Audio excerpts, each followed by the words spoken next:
Good afternoon and welcome to State News File. I'm Elisa Lau. We have Trey Smith with sport. Have a look at the latest highlight later. What can we expect, Trey?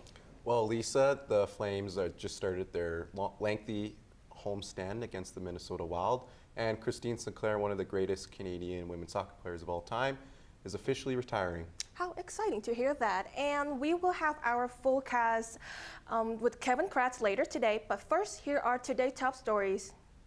A southeast home was destroyed with two neighbor houses were damaged on Tuesday afternoon fire, but no one was injured. Around 4 p.m., someone walked by Maplemont Road, noticed the smoke is coming from a house was being renovated and immediately called 911. The first two homes were completely destroyed after the fire crew arrived, while the third house only suffered minor heat damage. A lot of people watching, they've probably not seen this happen on their street, and it is interesting to see firefighters do their work, and it's very sad to know that someone's home has been destroyed, another family's home has been impacted, especially so close to the holidays. It really is tragic. An investigator is looking into the cause of the fire and will be checking construction work. Taking transit every day can be frustrating, but many people feel unsafe.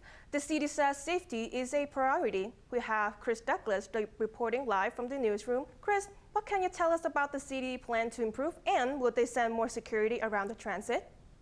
Well, Lisa, Calgary Transit is always being questioned when it comes to personal safety among the C-Train, as well as C-Train stations and bus stops.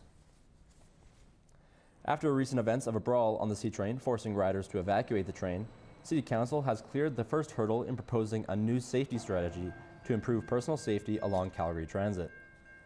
The city says improving safety could be done by enhanced staffing and faster response times when needed.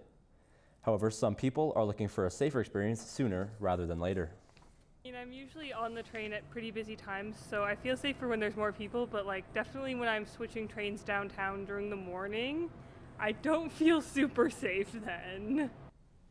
This new strategy still needs approval from the rest of City Council later this month. Back to you, Elisa. Thanks, Chris. That was Chris Douglas from the newsroom live. According to the province, the constructions over a wildlife overpass on the Trans-Canadian Highway is being behind schedule due to some obstacles.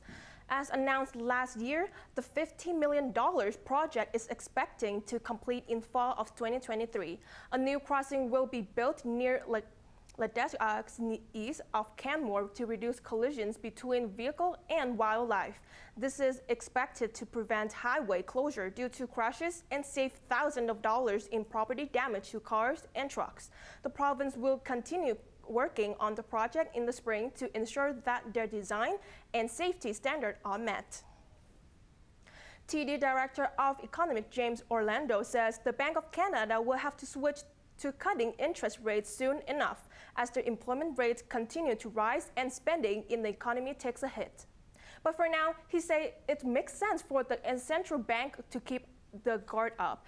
The Bank of Canada announced on a Wednesday that it is keeping its key interest rate steady at 5%, and Orlando says a hold was the only option with inflation still above 3%.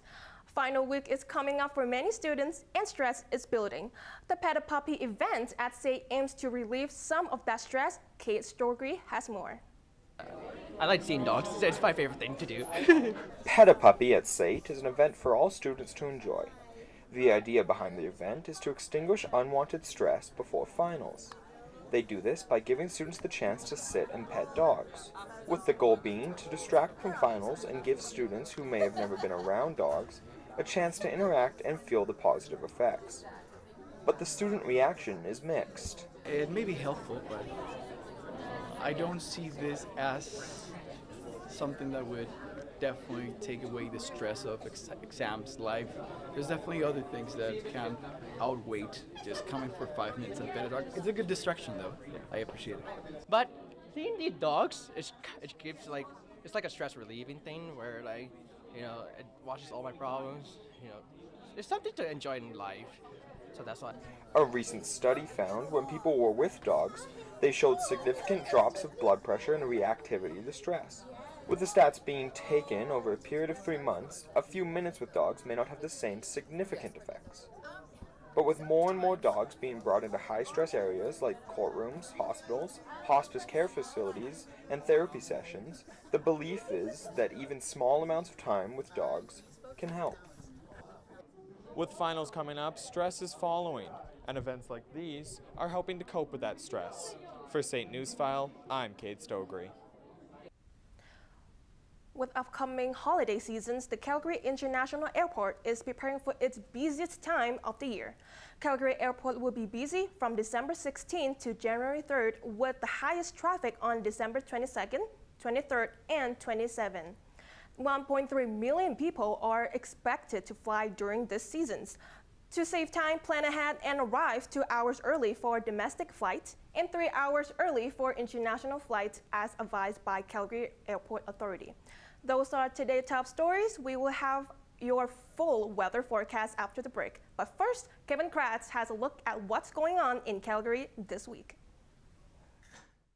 The Calgary Wranglers are hosting the Manitoba Moose on Friday at the Dome. Some good hockey for cheap. Club tickets are as low as $38. It's a Wonderful Life, a live radio play, will be performed December 8th to 16th at the Pump House Theater. Adult tickets are $23, students and seniors are only $18. Now is the time to get recertified in levels A or B in emergency first aid. At the Northeast Training Center on Saturday, day courses are just $75. Calgary's Central Library is hosting the Chinese Orchestra's Christmas 23 concert on Sunday. And best of all, it's free to the public.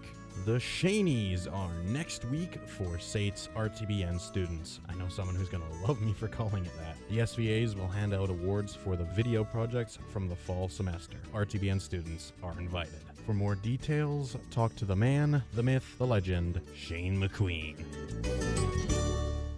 Hi, I'm Kevin Kratz with the weather, and we're going to take a look at our forecast. First, we look at Western Canada. And quite rainy in Vancouver. It's still warm, but they had a little bit of flooding, and it's subsided by now. But a little hard commute to work if you got a foot of water, so that's not fun. But a little sunnier as we go east. We got Regina and Winnipeg, doing pretty good. Then we go to the eastern part of Canada, and Montreal, very cold. Snow piling up on the side, so definitely want to stay bundled up. We go look down south, where I'd rather be right now.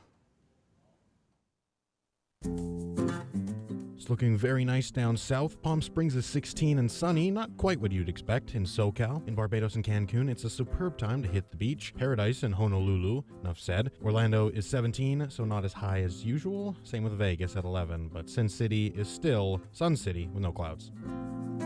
We look at Calgary today. It's 0, and mostly cloudy. Low wind, and what's next is a lot of snow, so you better bundle up. As we look at the rest of Alberta, quite a little warm down in the southern region, but that's moving further southwest, kind of into the States and all the way to the coast. But very cold upcoming.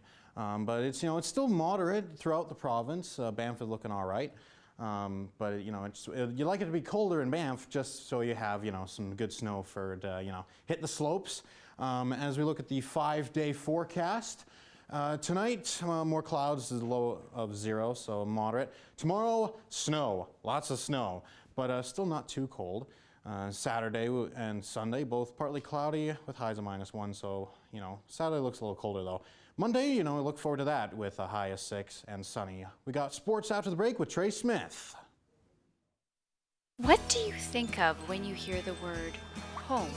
A place to rest, a place to play, a place for friends and family to gather. There are people in the city who unfortunately don't have that. They only have a house. WINS wants to change that. Donate household items to the House to Home program and help make a house a home again. It's only when you have homes that you have a community. Come and learn the fast-paced world of television production.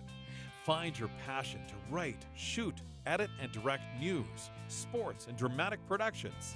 With industry-standard technology and the best instructors in the business, SAIT's television production program teaches you everything you need to know for a career in broadcasting. This is television production. Come and dare to be on air. Welcome back to State News File. Trey Smith joined us now for a look at the latest highlight. What's happening, Trey? Well, Lisa, the NBA in-season quarterfinal tournament just finished up, and Christine Sinclair is officially retiring from the pitch. The Calgary Flames continued Game 2 of their 6-game homestand as they took on the Minnesota Wild last night.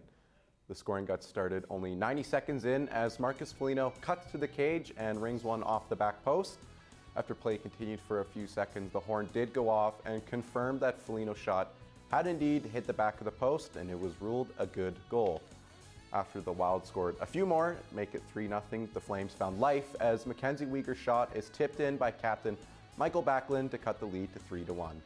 With about 6 minutes remaining in the second, Kirill Kaprizov with a beautiful touch pass to Matt Boldy, who tallies his second of the night. The Flames now down 4-1. Ilya Solovyov's shot is redirected by Connor Zary, but it was too little, too late as the Flames fell 5-2. Matt Boldy led the way with 2 goals and an assist, while Philip Gustafsson stopped 28 of 30 shots as Minnesota won their 4th game in a row. And Michael Backlund and Connor Zary were the only goal scorers for Calgary as the Flames sit 4th in the Pacific following the loss. Hockey Canada has officially unveiled their 2024 World Junior Selection Camp roster. After Canada won the gold medal in thrilling overtime fashion last year, many new faces have been named to the camp. Instead of Connor Bedard and Shane Wright, who are now playing for their respective NHL teams, Canada will be led by projected top prospect for the 2024 NHL draft, Macklin Celebrini, and other future stars such as Matthew Savoy and Connor Geekie. Canada will face Finland on Boxing Day in host country Sweden to kick off the annual tournament. The NBA in-season tournament quarterfinals finished up last night as the New York Knicks visited the Milwaukee Bucks and the Phoenix Suns traveled to LA to take on the Lakers. In early action, Giannis Antetokounmpo throws down a huge slam off an inbound pass from teammate Chris Middleton, and with the Bucks fully in control, Giannis hits this huge three as the Bucks never looked back as they took a 146-122 win and clinched a semifinal spot. In the late game, Kevin Durant is able to hit this jumper to cut the Lakers' lead to 3 points, but with time expiring, Austin Reeves hits a huge step-back three, and the Lakers were able to close out the Suns 106-103 and clinch the last spot in the semifinals for the in-season tournament. With 4 teams now remaining, the NBA in-season tournament will take place in Las Vegas at the T-Mobile Arena, and where the New Orleans Pelicans will take on the Los Angeles Lakers in the Western Conference, while the Indiana Pacers will play the Milwaukee Bucks. Semifinal games start on Thursday night. Captain of the Canadian women's soccer team, Christine Sinclair, wrapped up her international career yesterday as she helped set up a 1-0 victory over Australia at BC Place. The 40-year-old from Burnaby, BC, leaves having made 331 appearances for Team Canada and a world record for men and women with 190 international goals. Sinclair gave way to another Canadian soccer legend as she was substituted in the 58th minute for Sophie Schmidt as 48,000 stood and cheered on Sinclair for one final time. Sinclair plans to play the rest of the season with her club team, the Portland Thorns, before hanging up her cleats. And that's a look at sports. Wow, Christine has such an amazing career, and kind of sad that she have to wrap around her international career though. Yeah, I'm sure she'll be missed by many Canadian soccer fans. And what about the weather, Kevin? Well, it's going to be cold. It's going to be very, very cold. We got a lot of snow coming up, but I mean, a little bit of sun all the way on Monday though, so you know, probably very cold through the weekend. Well, not very cold, unless you count the wind. It's going to make it a little chilly, so yeah, you want to, you know, make sure you bundle up, you know, get your toques, your mitts. I mean, the pom-pom's optional, but you know, so have your boots ready, so yeah. How exciting. Thank you so much for joining us. This is State News File. I'm Elisa La.